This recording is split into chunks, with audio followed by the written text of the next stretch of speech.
Bienvenue mesdames et messieurs dans notre rubrique du jour Écho de l'UDPS. Écho de l'UDPS, c'est votre rubrique qui vous sert d'actualité sur tout ce qui se passe au sein de notre parti, l'Union pour la démocratie et le progrès social. Écho de l'UDPS a été fait dans le but de pouvoir vous proposer les analyses de la situation politique en République démocratique du Congo. Mesdames et messieurs, je vous dis bonjour pour ceux qui sont déjà dans des coins géographiques où la journée a déjà commencé et bonsoir pour ceux qui sont encore pendant la soirée et de la journée précédente.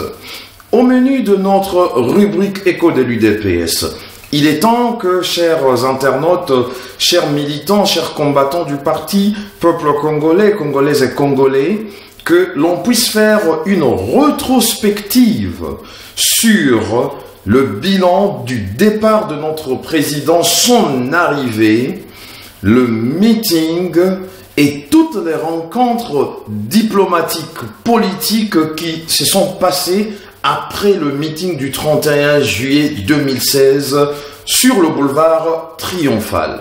Je suis Félix Kabala, votre humble serviteur. Parlons peu, mais parlons bien. Vous savez tous qu'avec le départ du président Étienne Tshisekedi, son retour en République démocratique du Congo, plusieurs langues se sont dénouées au sein de cette diaspora pendant 2 ans de sa présence ici en Europe d'une manière beaucoup plus négative. Vous savez que tous les mots ont été placés sur notre président, mais il a démontré qu'il est la personne qui a une certaine cohérence en lui, irréprochable, qui a une constance irréprochable. Il n'a pas eu le temps à perdre pour répondre à qui que ce soit. Le président Tshisekedi a fait son travail pendant son séjour de 2 ans ici en Europe. Nous avions tous vu les rencontres diplomatiques, politiques, avec les acteurs de la communauté internationale, les acteurs politiques en République démocratique du Congo, de la société civile et même les émissaires de Kabila qui ont été les premiers parmi les premiers de venir tendre leurs mains au président Tshisekedi.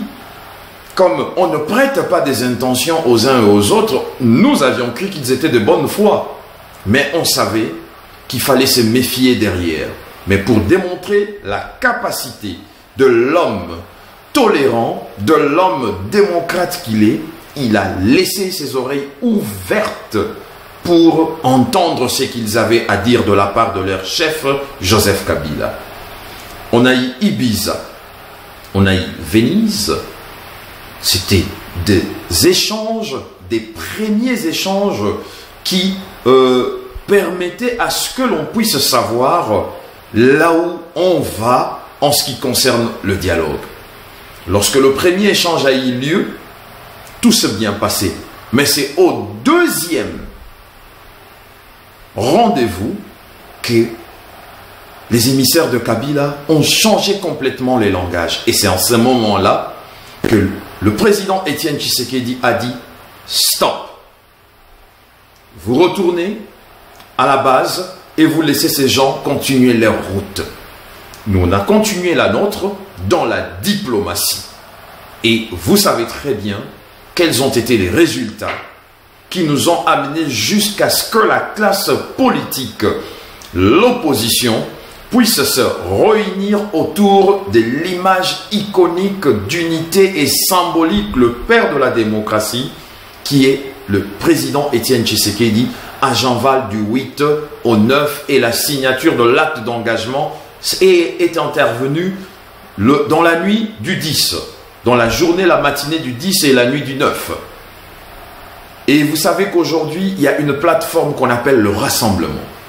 Le rassemblement aujourd'hui est une classe politique, est une plateforme politique dans laquelle les responsables politiques congolais se sont dit « Nous devons tous nous mettre derrière l'image d'une personne sainte, politiquement parlant, auprès de Congolais. » Et c'est ce qui s'est fait.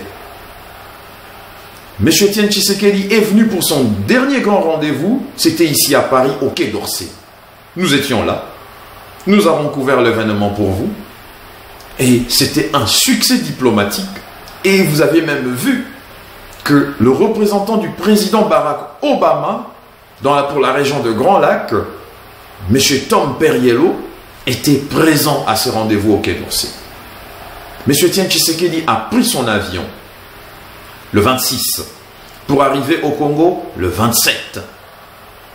L'engouement populaire qui était autour de son arrivée, de cet accueil chaleureux que le peuple congolais a réservé à son leader, cela ne s'est jamais vu ou cela ne s'est jamais passé comme on l'a vu le 27 mercredi 2016.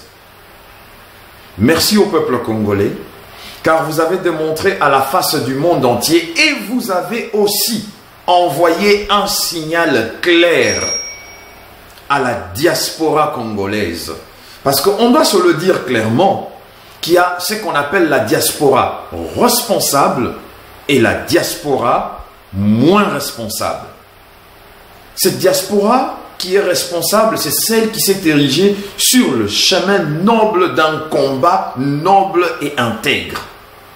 Mais la diaspora moins responsable est celle qui s'est donnée dans des insultes, des injures, des bagarres et la violence.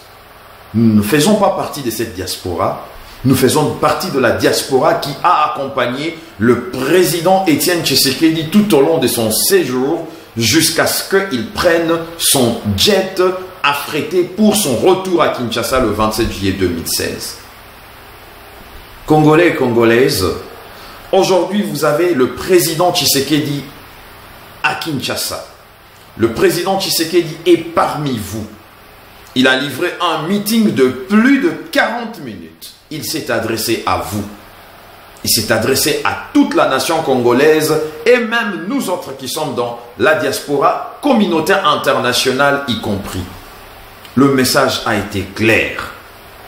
Nous n'allons pas aller à gauche, à droite. Merci de l'avoir accueilli comme un roi et il n'y a que vous qui allez décider de là où il doit être le 19 décembre 2016. La suite du discours du 31 juillet dans notre rubrique partie numéro 2. Merci.